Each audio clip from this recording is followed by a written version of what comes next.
Welcome back to Burt Popcorn. Me and Semper here. We're going to talk some Naked Gun, starring Liam Neeson. So hit that like button if you haven't already. Subscribe. Why haven't you subscribed? Subscribe! Tell your friends, for the love of God! What do you want, little one? Your ass. Who are you? Frank Drebin, Police Squad. The new version. I just watched Naked Gun this afternoon. Did you? I was told it was good.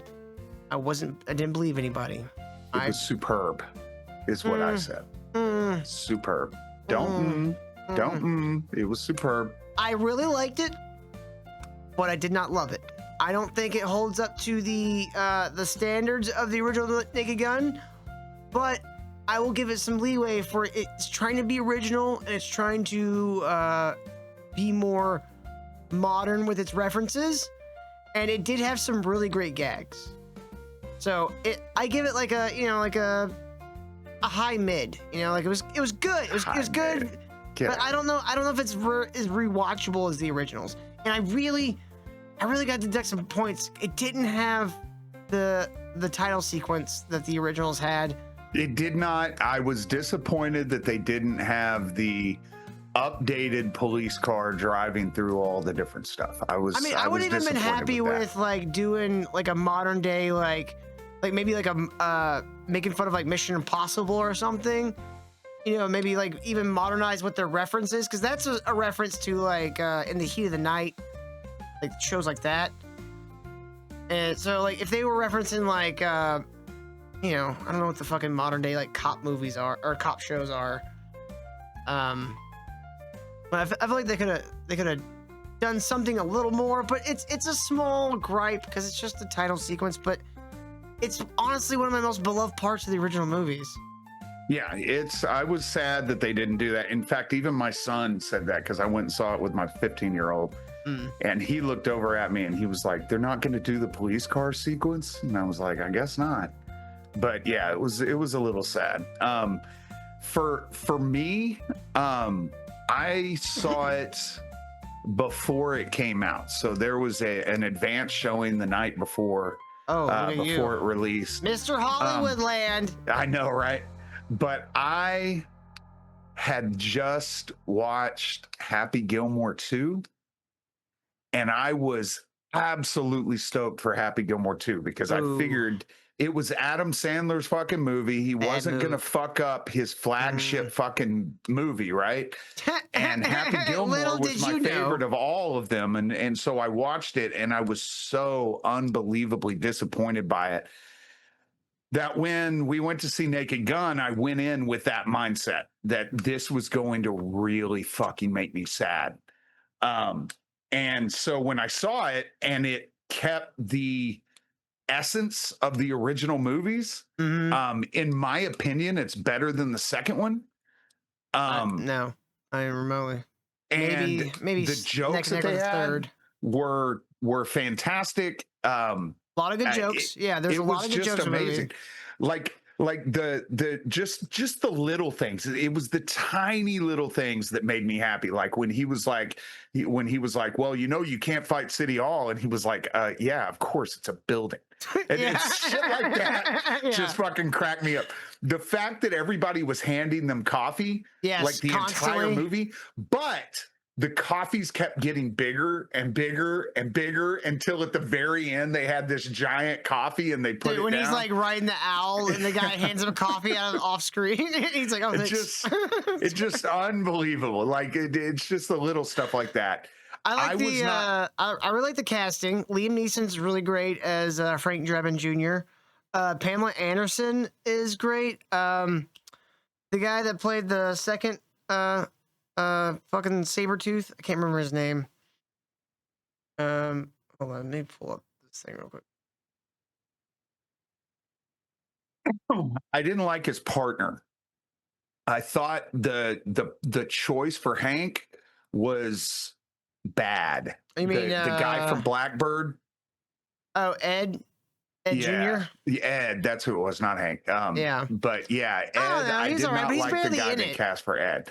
And yeah, but Ed wasn't a major part of the originals either. He was just kind of there every once in a while. Yeah. But the person that they I did not like the Blackbird guy for the bad guy's Kevin Durant. That was the guy's name. He's got his hair all bleached. Dude, when he's getting gas, he's like, "What? This isn't." Or he says like, "This isn't my car," and he's like, "That's not my gas." He's like, "This is not how I fall asleep." right.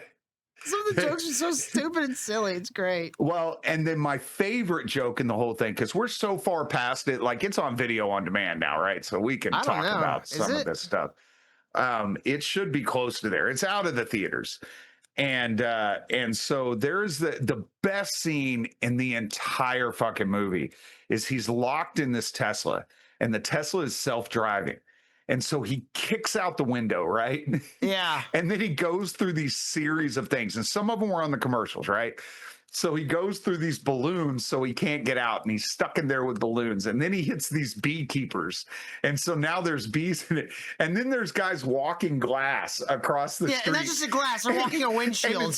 It is a windshield of the exact make and model of the car. Yeah. They hit him, it flips it up, and it puts the windshield glass back on the window with the bees and the balloons and everything in the car. Yeah, it seals them in. That was my favorite scene in the whole thing. Was that was comedic genius that he ran, because you always have a pane of glass walking through, right? Yeah. And so they hit him. Yeah, these and old it just fucking movies. happens to be the exact windshield, and it replaces the old windshield that he finally kicked out and was about to get out. It was beautiful. My favorite scene was after they gassed Kevin Durant, and he wakes up in a hospital room, and Drebin does the whole, "Oh yes, it's 4 days from when it actually is, and we've already arrested your boss. So tell us everything, and we'll give you immunity." And like he's like, he spills the beans, and Frank's like, "All right, you get that?" And the walls fall out, right? And there's like a team behind, and they're like, yes, we got that. And the lady's like, "But didn't we just like kidnap this guy and like get a confession under duress?" He's like, "Yes, but sometimes the way to uphold the law is to break a law." And she goes, "Did you get that?" And the walls from that like crank up, and there's another team behind. And it's and internal affairs. Yeah, internal, and you find out they had paid off contractors to get the sets built really fast and broken code. And so Frank's like, "Did you get that?" And then like a digital wall comes down. And it's the IRS. Yeah. Or Yeah, it was like codes enforcement agents or whatever. It's just like this continued layer of a sting within a sting within a sting within a sting. Yeah, it's just, there's just so many of those just like little things that are just nuances throughout the whole thing. And their cameos. Their cameos were, their house cameos are supposed to be done. Like, and again, I contrast it with Happy Gilmore because I just watched Happy Gilmore and just had my heart ripped out of me. Yeah. Happy Gilmore had all of these cameos that were just poor cameos, right?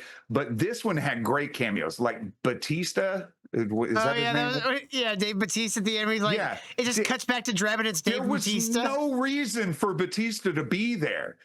No reason whatsoever. He had to take a shit. He was drinking too much coffee. It was actually a payoff. He had to go to the bathroom, and so they brought Dave Batista in to stand in for him. It was the payoff to the coffee bits.